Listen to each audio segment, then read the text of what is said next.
Jose Young's here with MMAfighting.com, sitting next to Oscar Willis of TheMacLife.com, and we're here to preview UFC 238 here in Chicago. Now, Oscar, a lot of really great fights on this card. It's one of the, I don't know if it has the most, but it's way up there for most ranked fighters on one card in UFC history. But we're going to start with the main event. Henry Cejudo, the reigning flyweight champion, is looking to make history and join the likes of Amanda Nunes and Daniel Cormier as UFC champs, and Conor McGregor, of course. I was going to say something if he didn't. Conor McGregor, of course. He's going up in weight to fight Marlon Moraes, former World Series of Fighting champion, for the vacant UFC Bantamweight Championship.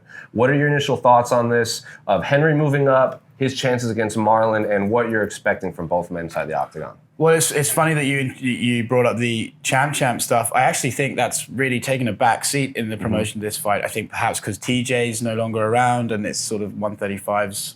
It's just been a bit strange. I haven't heard the double champion thing being brought up that much, which is perhaps to Henry Cejudo's, it's not fair to Henry Cejudo, but such is life. For me, in this fight, I think, at the beginning of the week, I was pretty convinced Cejudo's wrestling and the ability to control where the fight would go would be the difference maker. But, there was this sort of casual report that he was maybe not injured earlier in the week, that Henry denied by doing, a series of jumping jacks and running around a building 700 times. But since then, he didn't work out. He only did 10 minutes at the media day. Sitting the whole time. And I just think Henry's got a lot on his plate right now. They've used him as the promotional tool for this fight. Marlon's not had to do so much. So now, as we're nearing closer to the fight, I do wonder if maybe Marlon's going to be the fresher guy in there.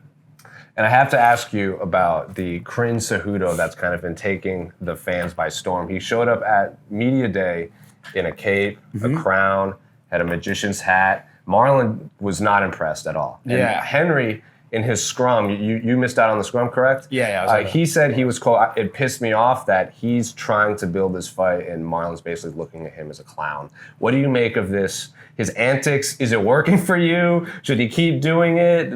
What's your take? Well, it's funny. I think Henry, when he sort of first started getting a bit of notoriety, he was very cringy. I don't think he's not cringy anymore, but he's really leaning into it. And to a certain point, I think you kind of just have to embrace it a little bit. Characters in this sport, when one rises up above the others, you have to sort of embrace them for the short time they're going to be here. So yeah, it is, a guy came on stage wearing a crown and just throwing rabbits and mice at the media sitting on the floor and stuff like that. I loved it. I loved everything about it. It was great. And I also enjoyed Marlon's reaction of like, oh my God, what is this guy doing? So I think it's a nice little dynamic they have. So I get what Henry's going for. I don't hate it. And I think, listen, this is such a horrible thing to say all the time, but would we be talking about this fight as much as we are if he wasn't showing up, whipping his snake out on stage? We're talking about it. So, the big knock against Demetrius Johnson was he did media, but he wasn't the most charismatic individual. Now we have a new champion, and he's taking his charisma to levels we haven't really seen in the UFC. So I personally love everything about it. But you're going with Marlon? Like, you started Henry, you're leaning Marlon now. Yeah, every minute the fight draws closer, the more I lean towards Marlon. So I think Marlon will get it. And I actually think Marlon would have beaten TJ Dillashaw if they ever fought. So I'm going to stick with that. So I think Marlon will win the vacant title. But really quickly, I asked all the bantamweights this. Is Henry winning more beneficial for the bantamweight division, or is Marlon winning more beneficial for the bantamweight division? Well, I think for the bantamweight division, it's not as important for the flyweight division. If Henry wins, then I think the flyweight division is essentially done and dusted. Earlier this week in an interview with ESPN, Dana White was saying that he sees Cejudo as the guy to be able to move back and forth. So if you take him at his word, then you would assume that it's not so good for the bantamweights if Henry wins, because there'll be periods of the year where they're waiting for him to go down to flyweight, and then come back. And also that might take a long time for him to do that, to drop the weight, put it back on, drop the weight. So I think for the bantamweights, it's Marlon's probably the guy they would like to win. And every single bantamweight I spoke with would agree with you that they don't want the flyweight champion kind of holding up the division to go back down. Well, I'm a very smart man. Yes. That's why they agree. I can tell. Thank you. But moving on, we're going to move to the co-main event. The only drama we had at the early weigh-ins was Jessica Eye took a while to weigh in. She needed the hoop, but she made championship weight 125. She's now going to challenge the reigning UFC flyweight champion, Valentina Shevchenko, who's looked pretty unstoppable at flyweight. Yes, she does have the 2 losses to Amanda Nunes. The second one was very close. She thought she won, but since dropping down, She hasn't been the most active fighter. It's not really her fault. Her opponents have been falling out.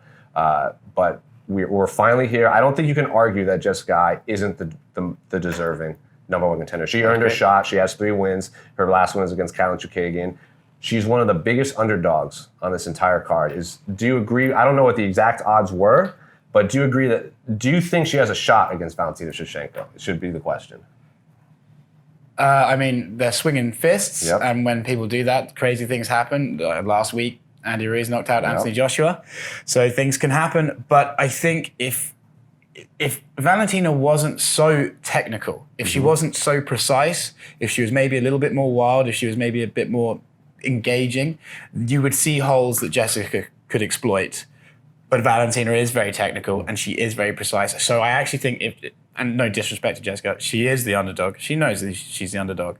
But I think if she won, it would be possibly one of the most stunning upsets in UFC history. And I personally think if Jessica does win, it's going to be because of a mistake Valentina does. She's out of position for like a moment, and Jessica takes advantage of it. I don't think we're going to see like a Kamaru Usman Tyron Woodley fight where Jessica just comes in and dominates for 5 rounds. No, I would be quite surprised. Yes, so we're both in agreement, Valentina, and then moving down one fight. I know Conor McGregor's probably interested in this fight. Well, aren't we all? We're all very interested, but I'm sure Conor is going to be tuned in ready to tweet about it after. But Tony Ferguson versus Donald Cerrone. Tony Ferguson said that Dana White called him to quote unquote save this card, and he didn't even know who else was on the card. And Cowboy didn't really play into that. He's like, well, it sounds good. It's a good soundbite.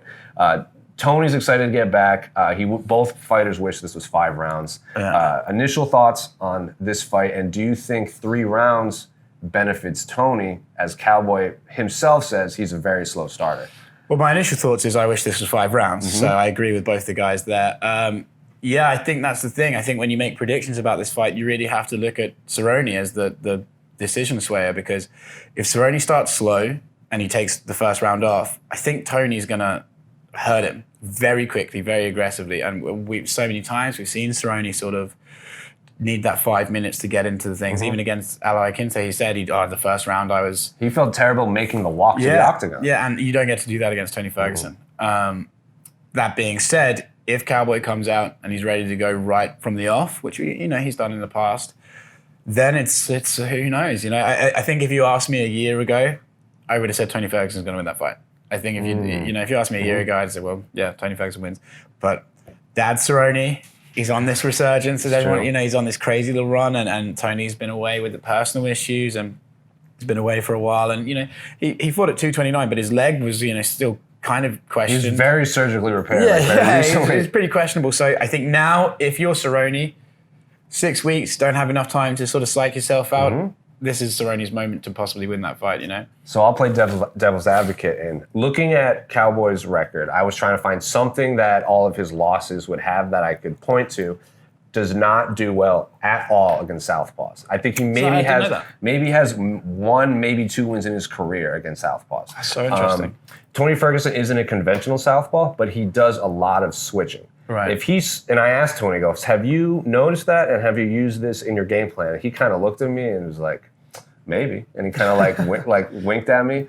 But he said Tony didn't want to. He's one of those guys that doesn't like to give away secrets. Right. But if he comes out and notices that Cowboy does not do good against southpaws, and he really comes in southpaw and does a lot of switching, it's going to be a long night for Cowboy. So I'll play devil's advocate. I'll say Tony.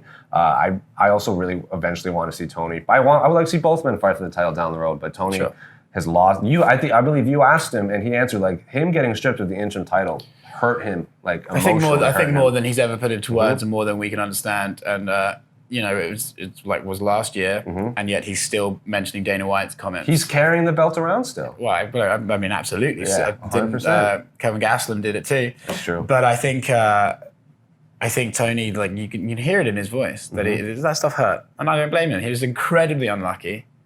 So yeah. So you're siding with Cowboy. I think I'll go Cerrone. Yeah. I'll say Tony Ferguson. We finally have a disagreement. But moving on. Are there any other fights or storylines? As like I said, this is a sneakily very deep card in terms of high quality fights. So any other fights or storylines that are standing out to you? I mean, there are loads. I mean, Aljo versus Pedro is a great one. It's nice to see little bit of heat between them. I said to Aljo at the media day, I think you're starting to get on his nerves because you can see Pedro all fired up. That's great. Tatiana Suarez versus Nina Ansarov's another great one. I'm sorry, I'm taking all the examples from you. But Joanne Calderwood, Caitlin Chukagian, there's loads. For me, if we're not looking at those top three, I think Aljo and Pedro I'm excited to see because I don't really know who's going to win that fight. And I like the fact that there's some meritocracy in some divisions. We're in this entertainment era, and that's fine to some degree. But then also it's nice to have some divisions where it's like these guys fight, they fight this guy. And I think with Aljo and Pedro, you're going to get that. So I'm looking forward to that fight. And I 100% agree with you. But also Tatiana Suarez versus Nina Ansaroff, they both said that they haven't been told this, but this is probably a number one contender fight. Same for Aljamain and Pedro. The winner of this will most likely get a bantamweight title shot, but who knows what's going to happen on Saturday night. And and then even Tony and Cowboy could be a number one contender fight theoretically. Like the lightweight division has been so questionable at the top for so long. Who knows? But we basically essentially have three number one contender fights. Joanne Calderwood, if she wins, is most likely going to fight for the title next. Well, that's what she says, and it's hard to argue against her. Yeah, three wins in a row. Popular, especially Valentina wins. That's like you play up the two Muay Thai backgrounds, and I'm very excited to watch Peter Yan fight too. Yeah, he kind of has this stone cold standoffish aura about him. Yeah, and there was a moment like he likes standing up with people. It's true, and I don't know if you saw this, but at media day, him and Pedro Munoz were kind of seated next to each other. I did. And they, for a while, have had a back and forth through social media, and then they confronted each other. And I was like, oh, something's going down. And then Peter Yan was laughing and like gave him a hug. And I was like, this is weird. It's kind of entertaining because I think they were like talking trash to each other, but they had to use the translator. So it was like, I'm talking trash. And then, okay, well, how about this? And it was quite entertaining. So it was quite a funny scene. And Peter Yan completely laughed it off. He goes, it's all good. And then he even stood up. He's like, Marlon, where are you? So he sold me on his fight. He's fighting Jimmy Rivera. He said that he wants to be the next big Russian champion. So I'm excited to watch him fight too. Well, not to look into things too much, but hey, he's on the main card now. Joe and Pedro aren't. That's usually a good indication of how the UFC are thinking. If he comes out there and starches, and Aljo and Pedro have a close fight, you never know.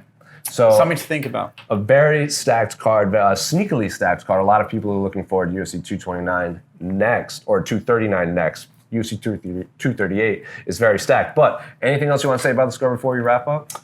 I mean, you're starting off with JoJo and Caitlin. Get there early, man. It's going to be fun. Sometimes we hardcore fans, you see these cards. I think back to Holloway versus Pettis, where it's like, I know that's a good fight. I know that's a good fight. I know that's a good fight. But for some reason, it doesn't catch the mainstream thing. I think by them adding Cowboy and Ferguson, they basically just made this card into a... Oh, yes. I'm a fight fan, and I'm ready to watch fights. Absolutely. And we didn't even talk about Eddie Wineland's on this card. Carl Lamas is on this card. Calvin Cater's on this card. Like, this is an unbelievable card. But for MMAfighting.com's preview show, I am Jose Youngs. That's Oscar Willis of TheMacLife. You can find all of our interviews and stuff at MMA Fighting. Our YouTube page, Oscar Willis, obviously has this little website called TheMacLife.com. How dare you. But we'll see you Saturday. Thanks for sticking around.